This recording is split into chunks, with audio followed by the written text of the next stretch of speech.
कर मारो पल्लो लटे कर मारो पल्लो लटे कर जरा सो टेढ़ो हो जा बाल मारो पल्लो लटे कर मारो पल्लो लटे कर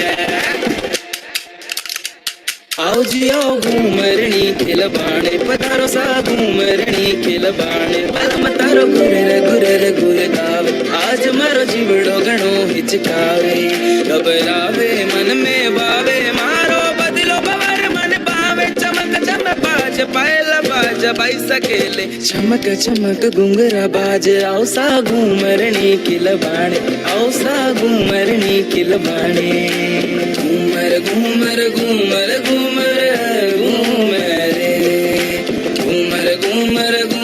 वैसा Ghoomar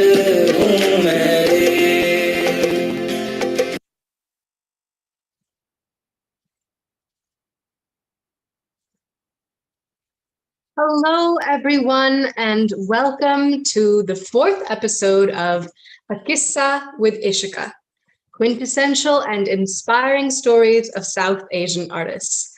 I have to say, I love that the fourth episode is on 4/4, April 4th.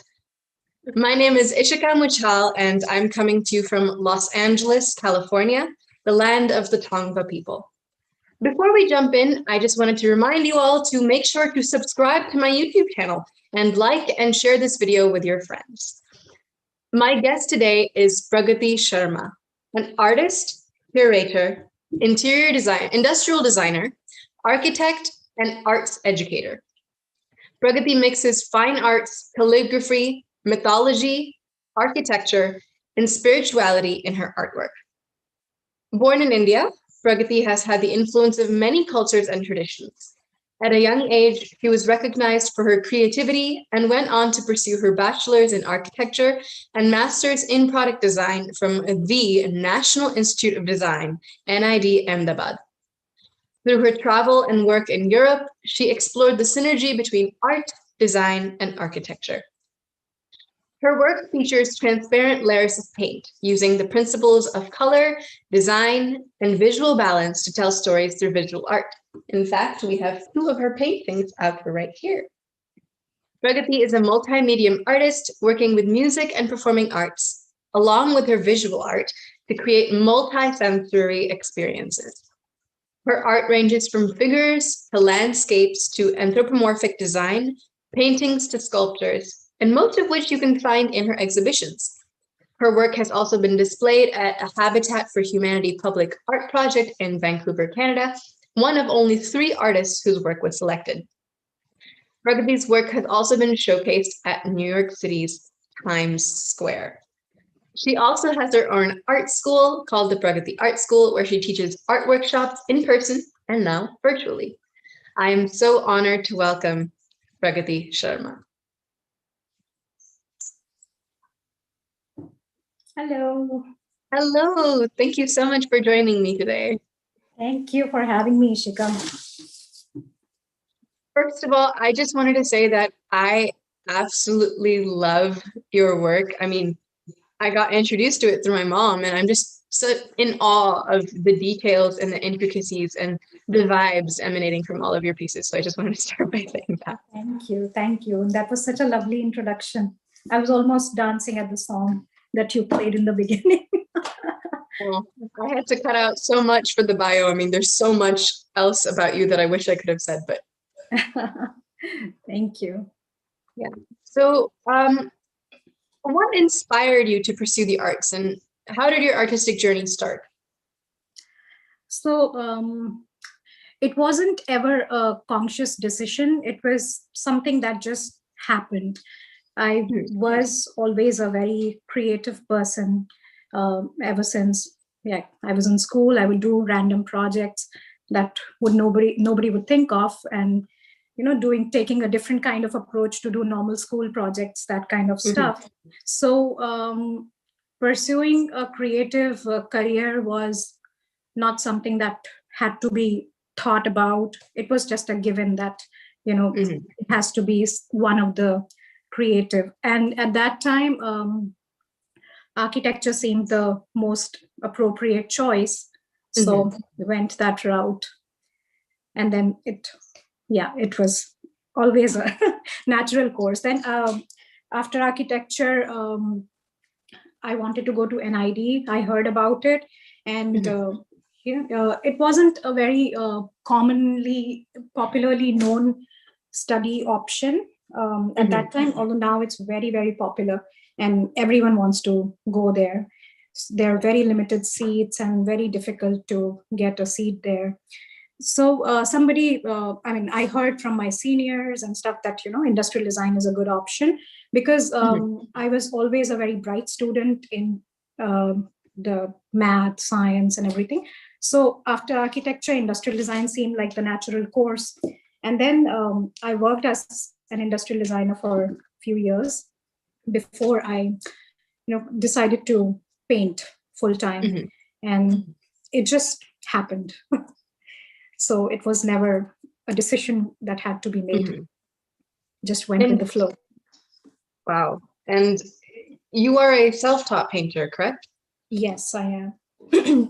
Although, what happens is that when you have studied any of the creative discipline, the principles and, the design theories and concepts, they run parallel in all creative fields. So if you've studied design, if you have studied architecture, and you apply the same things to art, so you're kind of more geared to practice art as a completely self-taught artist would do.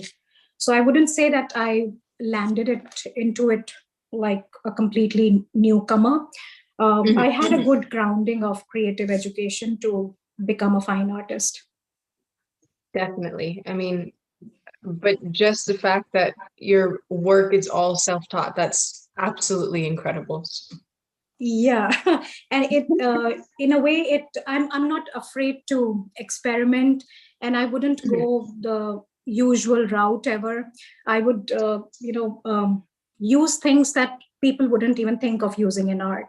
So that comes from being trained as a designer, that you experiment with new material and you just go with the flow. You don't think so much. You don't have any rules to follow.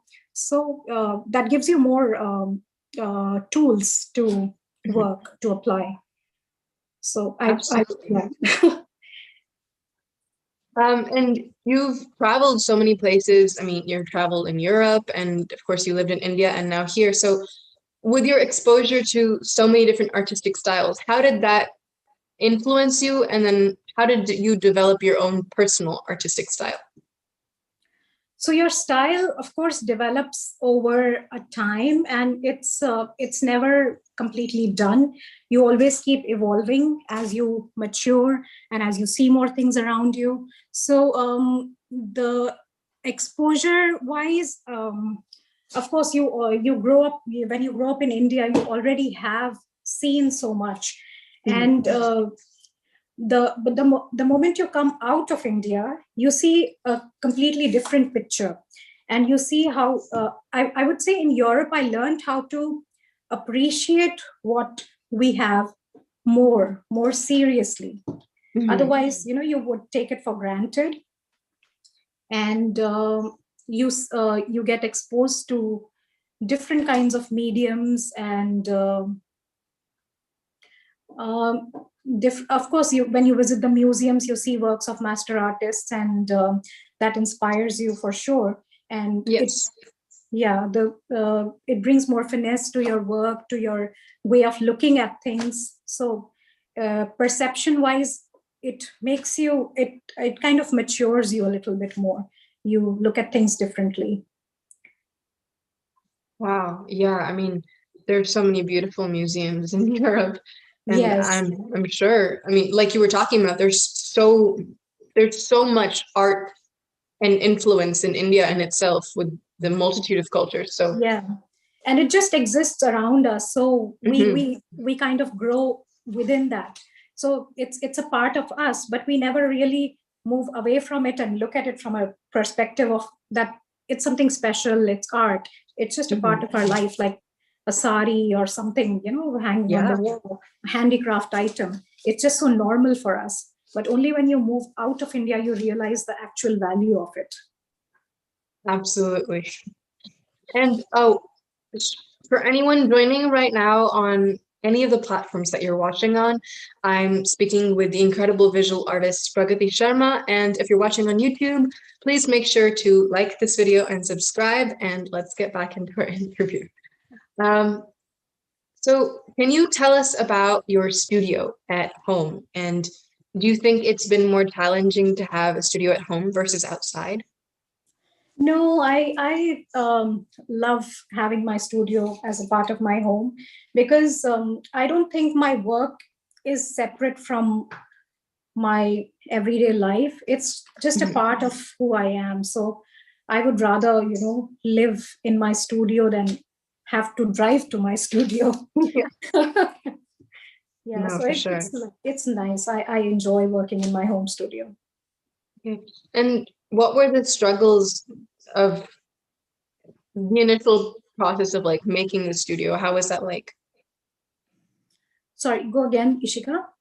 Yeah, just if you can describe like the initial process of when you were making the studio and some of the struggles and things that you went through. I mean, we used to live on the East Coast before we moved to California for many years, and over there I had one small room dedicated to my studio. And I think it just as you move and you move to a bigger house and bigger house, and you just keep growing, and the space will never be enough. So it's not about how much space you have dedicated to your studio.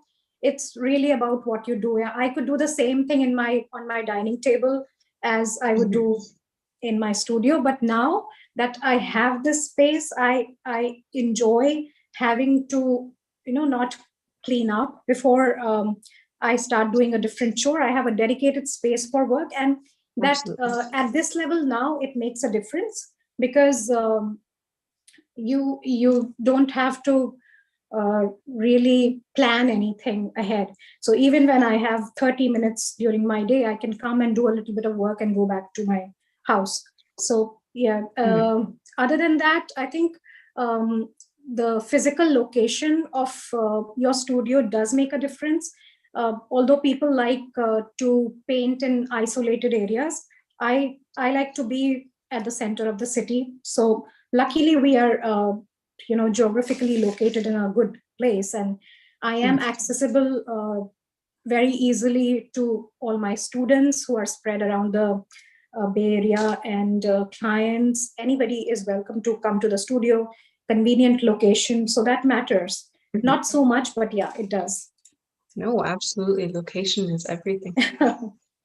And do you also do your exhibitions in the studio itself? Yeah, we do once a year open studio event happens in the studio, which is a Pan Bay Area event where all the artists open up their studio. But that's pretty much about it.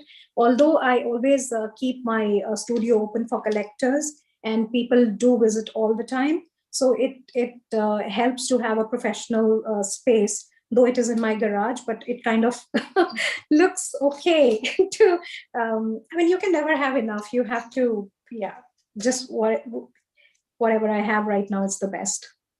Absolutely.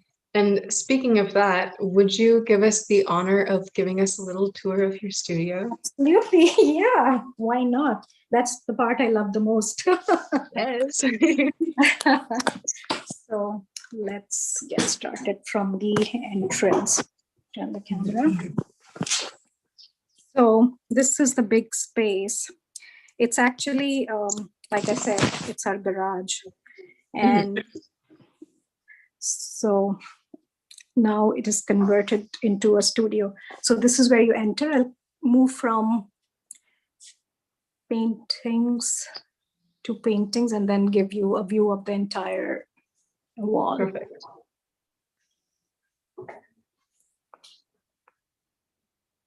I'm going to turn off my camera so it's just yours for now. Okay.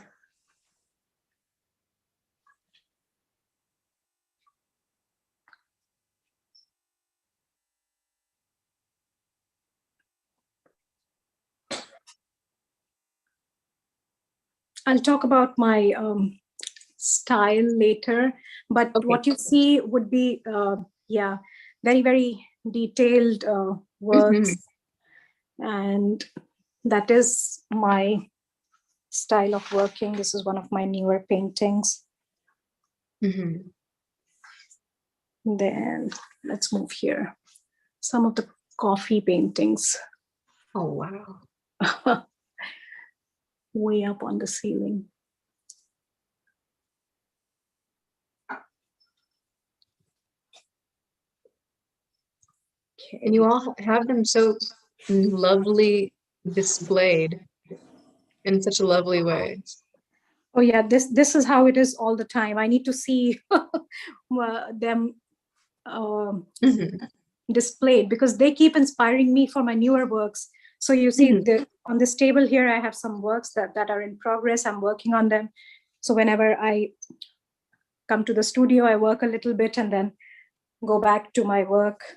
And I keep hopping from a painting to the other. At a moment, I will probably have about 10, 15 paintings going on.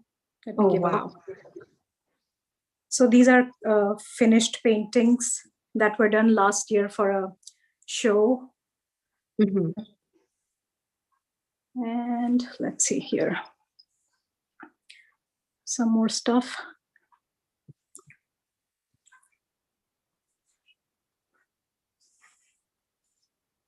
And this painting of the girl. Yes. I told you this before we went live, but I absolutely love that one. So beautiful. Here's some more. Here's some of my older works. So I do a lot of landscapes and the female themed paintings. So those are the two major things that come across all paintings.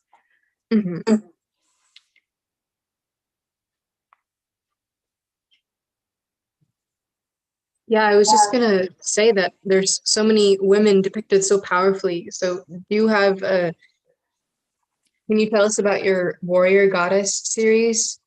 Yes, so that's one of the mythology stories that I really am. I love that the stories of Durga and yoginis, and I keep depicting them in my paintings. And let me put the camera back. So,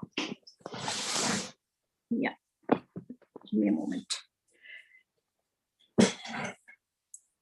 Yeah, so somehow, I mean, there are lots of mythological stories that we hear as we grow up, and some of them we relate to more than the others. So all these stories where the female goddess is taking care of the world and killing the demons and stuff, I really relate to that idea, and I see that quality should be in women, should be celebrated. So I often incorporate that in my paintings. Let me show you. There are two yogini paintings here. There was one which sorry. So you see this concept of yoginis emerging out of a pool of lotus, which is actually a story of Durga. So when Durga had to kill demons, she had to she kept fighting and then she couldn't manage by her own powers, so she borrowed powers from other gods. So what happened was her body alone could not hold that much power, so she split herself into fragments, and each of those fragments took a distinct form called the yoginis, and some of them had animal heads, and some of them had different parts of animals as a part of the body. So they all had a very creative form, and I'm just thrilled by that concept. So I keep adding that to my paintings, and invariably I end up loving the result. So I just experiment and have fun with that idea. Absolutely. I mean, it's lovely to see how you are incorporating the power of women into your paintings. Right, So, right. So yeah, that aspect is very important to me. mhm. And you were saying that at a time you were working on multiple different paintings at the same time. So can you walk us through your art making process, like from how you develop an idea to then exhibiting it? Yeah, so mostly I work on mini series. So it's like mini bodies of work. Each body of work could contain anywhere from 4 to 10 paintings. And then I just move on from that idea. So I'm not an artist who would keep painting the same thing over and over and over and over. I have to move on to the next thing. And while maintaining your visual language, maintaining your signature style, and consistently developing in your visual language, you get better. You experiment with new colors, new detailing, new strokes, new mediums. But at the same time, somebody, a stranger who looks at your work, not a stranger, I mean, somebody who's aware of your work style should be able to identify that, okay, this belongs to that artist. So maintaining that, but at the same time, constantly innovating. So that's why mini series, because I work on a mini series and then I'm done with that idea and I move on. So if, let's say, I'm planning for an exhibition, I would decide how many pieces would this concept take. So let's say a dance of joy series. So I made 6 pieces, and I start all 6 at the same time because I have a plan in mind. And that's where the designer in me comes to work. That, this many pieces, that's the size, and that's the idea, that's the theme. These 2 pieces are going to be like that, these 2 pieces are going to be like that. So that's how I develop my body. And then the creative process takes over and you go with the flow. They may not end up looking like what I had initially planned, but you just go with the flow. You have to give yourself that much creative freedom. And exhibitions, when you're working towards an exhibition, that is already planned. So you have the deadline. Deadlines work well with me. So if I have that, I will be, working very fast and lucky. Fortunately, I do well under the pressure. That's something I wish I could say for myself, but but at the same time, when I'm not working for an exhibition and it's just a free-flowing process of painting, when there is no pressure, I tend to work on larger pieces. Like you see this sun painting behind me. yes, This one, it's still in progress, like for the last 2 years, I would say. And I work on it on and off whenever I feel like it, because there is no deadline. So the process keeps evolving. I started it with calligraphy, and there is an image of sun god in the center with 7 horses around him. But then I introduced collage in it. So give you a closer view. So you see the floral elements on the side. yes. That's something, a new technique that I'm working a lot with these days, in which I paint them separately on watercolor paper, and then I paste them, cut out the shape and glue it on. Oh, wow. So you see that here as well. You see the birds and the lotus flower. They are stuck on top of the base. So that's kind of the newer medium that I'm exploring. Wow. So what happens is that if a painting is not done within, say, 2 weeks, then some sort of evolution happens, and then that either takes a new form or it's discarded. So it's a very very difficult to define process. Yes, of course. And you also use in the sun painting, you're also using like text as well. Yes, so text is an integral part of my work, especially Sanskrit calligraphy. Mhm. So my mom is a Sanskrit professor, so somehow that that gives me that nostalgia or Mhm. feeling of and giving meaning to the painting. So I always find some relevant text from the scriptures, some stotras, some shlokas, and I try to incorporate those in the painting, and that I love doing that. I am in love with Devanagari script, so that just Yes, comes in all my paintings. it is a very beautiful Yeah, calligraphy, and yeah.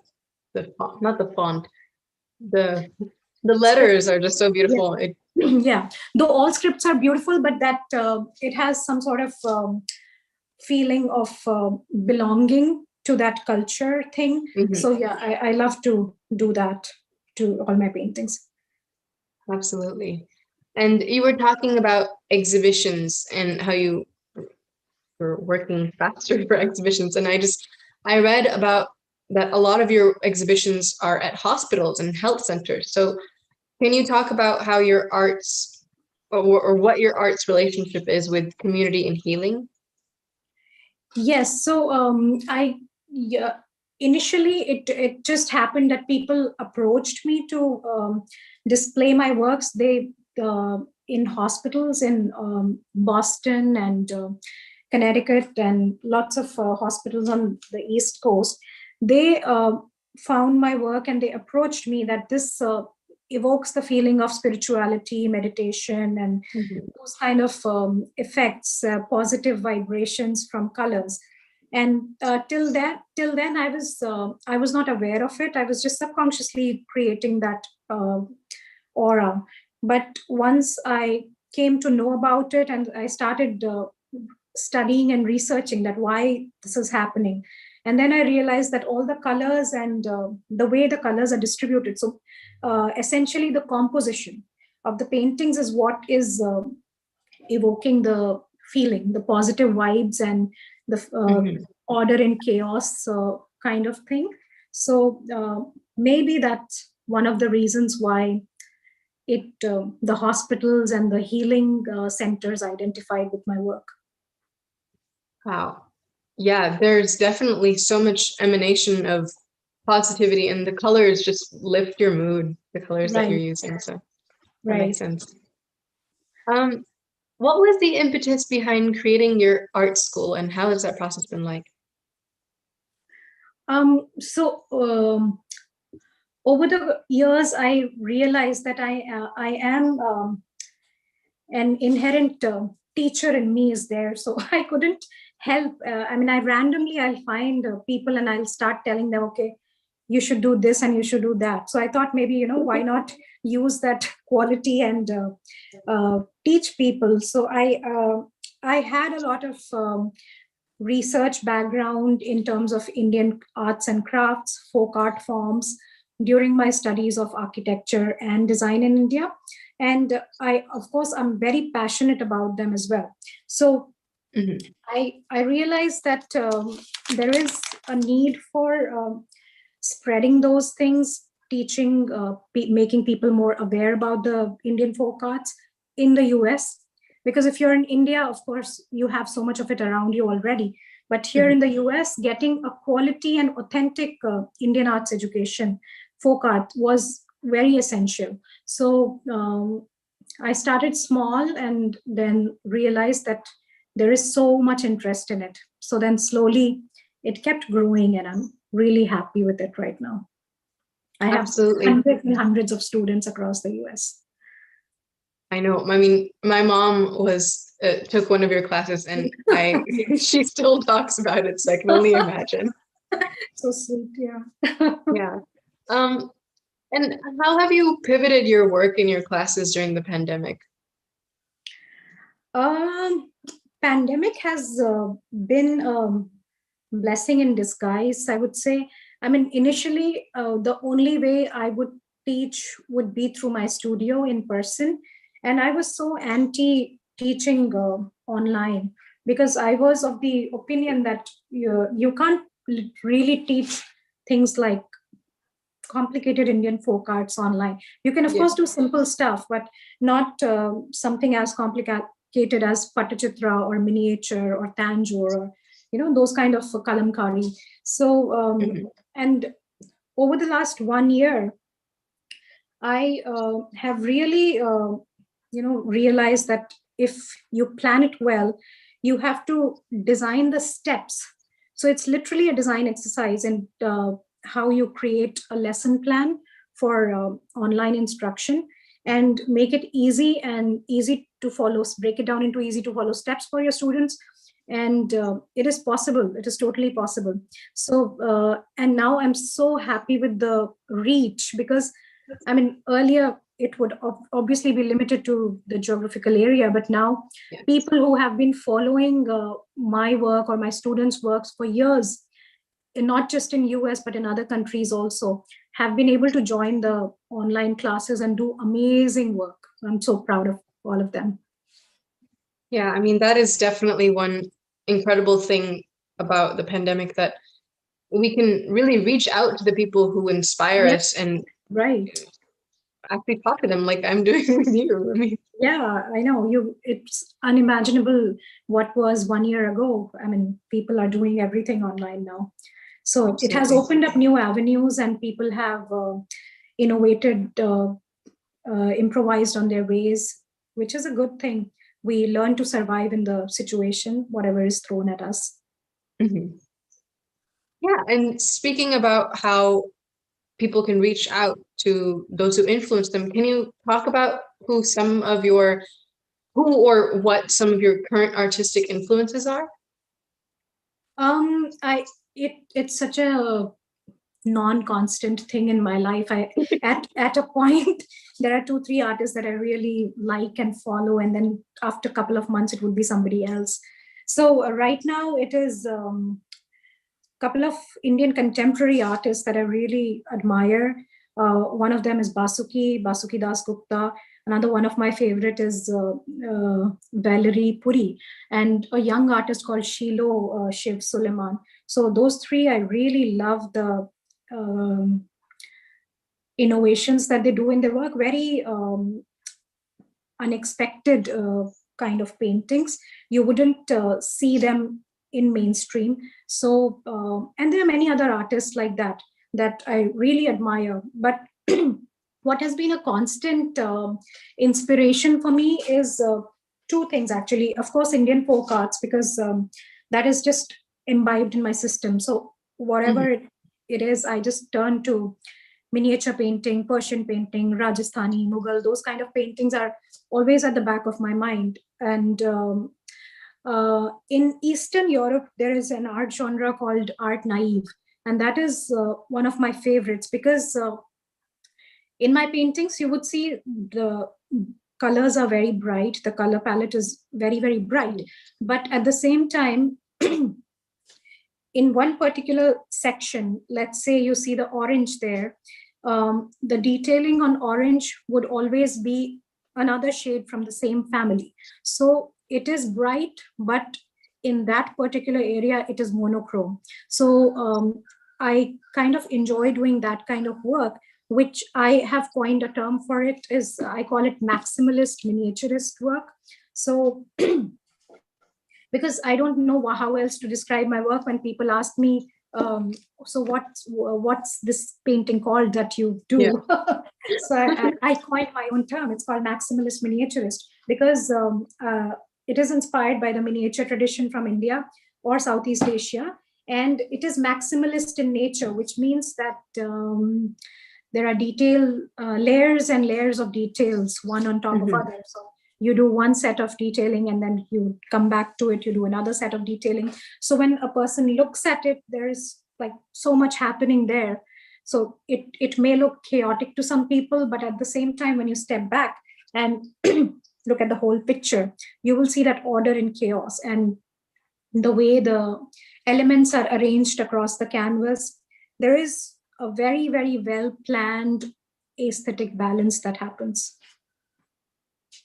That's amazing. I mean, definitely there's so much in each of your art pieces, but it never feels like it's chaotic. It just feels like it all kind of melds together. Yeah, it may be, intimidating to a minimalist artist. So I'm like completely anti-minimalist. So I love throwing in everything there. Mhm. And okay, let's take a little shift to, I guess, a little bit more of a deeper question. What are some of the challenges you have faced as a South Asian artist, and especially as a South Asian female artist? So the majority would look at you and turn away. But there will be a set of this niche audience who would give you the space that you need. And I have been lucky that way, that I have always found people willing to exhibit my work, collectors willing to buy my work, and just in general, lots of people who are encouraging you in general. So if I feel that if there is value in your work, if people see that worth in your work, then you will get what you need and deserve. And so it's always a good idea to keep working on your craft and elevate it to such a level that it's not ignorable anymore. So I would say that's maybe in the beginning I would have struggled a little bit when I was still learning and not up to the mark in terms of the quality of material you use, because you learn over the years, and you just have to take it in stride and keep getting better and better until you have to be here, so nobody can ignore you anymore. Absolutely. And building on that, do you have any advice that you'd like to share with anyone looking to start a career in the arts? Yeah, the same thing. I mean, don't jump any of the steps. It is totally doable, but keep honing yourself. You have to get good at what you're doing. Do not be too attached to your work initially when you're learning, when you're developing. You have to be ruthless in in a way that reject your work. If it's not good enough, don't be attached to it. Just move on. The more you practice, the better you get, and then the work that you create is of a certain level that so just keep working at it and keep reaching out. Social media is a great tool to use for everyone, so why not? Yeah, absolutely. That's really good advice, to just not get attached, and especially in the beginning. I mean, for actors as I am, or like performing artists, we're always taught to fall in love with the word no, or fall in love with rejection in the beginning and not get attached. Exactly. I got that advice very early on during my architecture days, that do not be so attached to your design. You should be ready to rip it apart and just start afresh, because you learned from it and now move on. And that really helps, because the more you cling on to your idea, and you won't be ready to, I always tell my students to not be afraid to redo, just repeat it, because you learned something from that, and now move on to the next step, because your next step will be better than what you did last time. So ruthlessly reject your work. That's my advice. Wow. Ruthlessly reject your work. I'm going to write that down. Yeah. So, can you tell us one QISSAA, or episode, as the show is called, from your life that has been very influential for you, either like as a person, as an artist, anything? There isn't nothing major, but when I was a kid, like maybe 7-8 year old, I used to go to this painting class, and the teacher there was very strict. She would want you to do things only in a certain way, which is how schools are in India, right? So she once told me that you would never be able to paint in your life, and that somehow stuck in my mind, more not as a challenging way, or in an egoistic way, or I didn't take it as a challenge, but I was very curious that why did she say that? And because I was so interested in painting, I would love to paint. And then, yeah, this is where we are. So I think that sometimes criticism helps you in shaping your future. Absolutely. Little did she know. So can you tell us about what you're working on right now? What projects you currently have? So lately, like I told you, I have introduced collage in my work. I have also, so this is another effect of the pandemic, that I taught myself laser technology, which means I have introduced laser cutting in my work. Wow. So now I am doing a lot of digital drawing and converting it into vectors so that I can cut them with a laser instead of cutting them manually by hand. So that has really fast forwarded my process. Let me show you a close up to explain that. Yes, please. Sorry, is it going too long beyond your timeline? No. Get carried away. So if you look at this painting here, see the flowers and the bird? Yes. So these things were manually cut last year. Okay. Or maybe last year. I was doing this, introducing collage in my work, but at that time I was doing it all manually, and it was taking me a very, very long time to do this. And then you see this latest painting of this deer standing by a pool, pond of water. And all these deers are now done in laser. Wow. So that has really, I would say, as a designer, I was able to incorporate this technology in my work. Can you see that painting, or is it shining so much? That's the one with the birds? Yeah. Yes. So all the birds are laser cut. Even in this painting, you see the deers. So now it has really made me fast forward my process, and I'm able to work more on the compositional aspect of it and painting of it versus spending so much time in the manual labor of cutting it. So I was very happy. There are a couple of paintings so I think that was I loved doing that experiment. So I am using that a lot in my current body of work. The ability to have the tool at my disposal and use it creatively to do some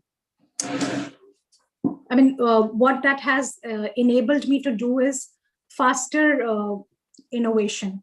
So something that I would spend a month doing, I only spend 2 days doing, and I'm able to work more on the actual painting part.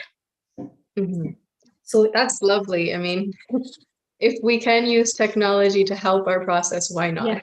Yes. And I think now everyone has seen some of your lovely paintings. So where can people find your work or sign up for classes or studio tours?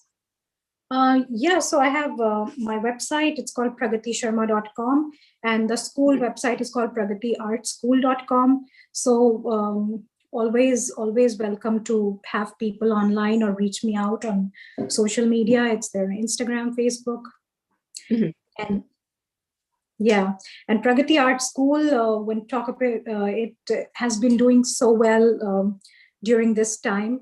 There have been lots and lots of online workshops, incredible ones. Let me show you the one which is going on right now. It is a workshop to create this Meenakshi temple. It's a temple in the South Indian town of Madurai in India. It's made in Dravidian architecture style. So all this is made in wood. Oh, wow. So I again, this is all laser. So I designed, make the drawings and then cut them with the laser machine. And then I send the kits to the participants so that they have them ready for the workshop. And then we have them online. So there's plenty of workshops like this. Let me show you this one. There's this Srinathji painting here. It's also part of an online workshop. And all these workshops are very much doable by anyone from beginner to intermediate to advanced level. So Pragati Art School is your place to go. Amazing. And I just sent a link for your website into the YouTube chat. And if you're not on YouTube, it's www.pragati.sharma.com. Wonderful. Thank you. I just want to thank you so much for taking the time to share your story. And it's been so inspiring for me. And I'm sure so many people that are watching, I know I had posted this on Facebook and everyone was just commenting about how beautiful your work is. So thank you so thank much. you so much. It's lovely talking to you, Ishika. Thank you. Absolutely. And to everyone watching, thank you so much for tuning in. We will not be having an episode next week because spring break for me, but we will be having an episode on April 18th. So make sure to tune in at noon Pacific time. That will be when I will be speaking with actor Behzad Dabu. And remember to like this video, subscribe to my YouTube channel if you haven't already, and share this video and the playlist with your friends and family and anyone you know who's involved in the arts. In the meantime, stay safe, wear a mask, and take care. This is Ishika Muchal signing off.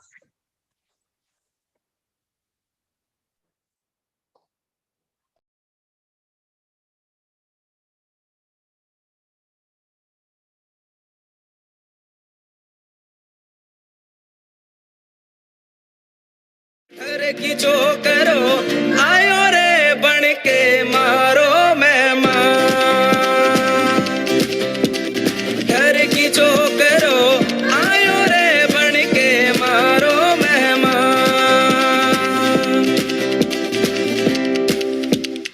अररररररररर ओ कालो कूद पड़ो मेला में ओ कालो कूद पड़ो मेला में ओ cycle puncture कर लियायो अरररररररर ओ कालो